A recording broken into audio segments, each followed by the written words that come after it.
NTA ने ये बोला है और माननीय सुप्रीम कोर्ट ने भी एग्री किया है कि जिन बच्चों को ग्रेस नंबर मिले थे 1563 उन बच्चों का या तो री एग्ज़ाम हो जाए, जो कि इन्होंने डेट दे दी है कि अप्रॉक्सीमेटली 23 जून को, या तो वो बच्चे अपने बिना ग्रेस के जो नंबर हैं उस पर हैप्पी हो जाएं। The main issue was this paper leak and the other malpractices which has been followed by the NTA. सवाल ये उठता है, ग्रेस दे के क्या उन्होंने खुद बताया था? नहीं बताया था। जब हमने 719 स्कोर पकड़ा, 720 तब बताना। तो क्या एनटीए और भी ऐसे बहुत चीज़ें करता है जो हमें पता नहीं चलती? They have admitted their mistake, stating that yes, those grace marks, regarding those grace marks, we are going to conduct the re-examination, which means there was something which was amiss. ये तो पकड़ा गया 719, 720 से, क्या ऐसे और भी मामले हो सकते हैं? तो कहीं ना कहीं ट्रस्ट का इशू है। The court, we filed PIL regarding this NEET examination. There were various issues which we have raised on behalf of lakhs of students.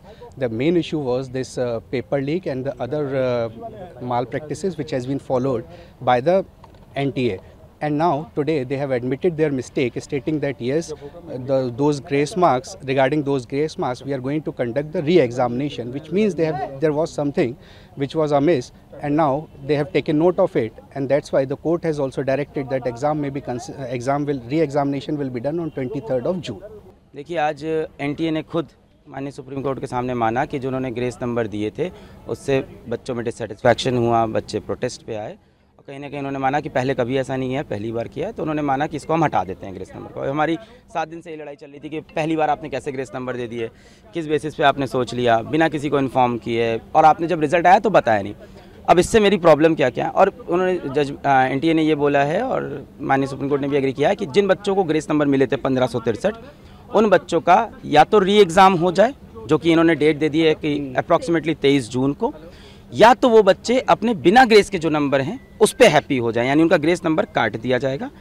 ठीक है, अब री एग्ज़ाम हो उन बच्चों का जो देना चाहते हैं 1563 में से, और जो नहीं चाहते हैं उनका ओरिजिनल स्कोर रहेगा, फिर रैंक पूरी शफल हो, उसके बेसिस पे काउंसलिंग हो। पर इसमें मेरे कुछ पॉइंट्स हैं, 3 पॉइंट्स हैं मेरे। सबसे पहला पॉइंट ये है कि आज एनटीए 7-8 दिन बाद आके माननीय सुप्रीम कोर्ट के सामने खुद एग्री करता है कि ये ग्रेस वाला जो पूरा हमने जो किया है ये गलत है, इसको हटा देते हैं। कहीं ना कहीं एग्री किया। सवाल ये उठता है, ग्रेस दे के क्या उन्होंने खुद बताया था? नहीं बताया था। जब हमने 719 स्कोर पकड़ा, 720 तब बताना। तो क्या एनटीए और भी ऐसे बहुत चीज़ें करता है जो हमें पता नहीं चलती? क्या और डिस्पेरेंसीज है जो एक बार हमें अंदर घुस के देखनी चाहिए? ये तो पकड़ा गया 719, 720 से, क्या ऐसे और भी मामले हो सकते हैं? तो कहीं ना कहीं ट्रस्ट का इशू है। दूसरा बात, उन्हीं बच्चों को ग्रेस मिला था और उन्हीं को री एग्ज़ाम की अपॉर्चुनिटी मिल रही है जो माननीय हाईकोर्ट पहुंचे थे एग्जाम के बाद कि उनका समय का नुकसान हुआ है। बहुत सारा बच्चा माननीय हाईकोर्ट नहीं गया क्योंकि किसी को नहीं पता कि बाद में ग्रेस नंबर मिलते हैं, पहले कभी नहीं हुआ। और 18 साल के बच्चे को नहीं पता है कि मुझे पेपर लिखने के बाद अब हाईकोर्ट जाना होता है। तो मुझे लगता है यहाँ पर राइट टू इक्वालिटी का वायलेशन है। तीसरी बात, पेपर लीक का जो मुद्दा है वो ओपन है, उस पर सुनवाई होती रहेगी। और आज माननीय सुप्रीम कोर्ट में जजेस ने खुद बोला कि मान लेते हैं काउंसलिंग हो गई, मान लेते हैं एडमिशन भी हो गया और तब कुछ प्रूफ होता है, तो we have all the powers to revert everything. Subscribe to Midday India. Get direct notifications on all our videos by clicking on the bell icon.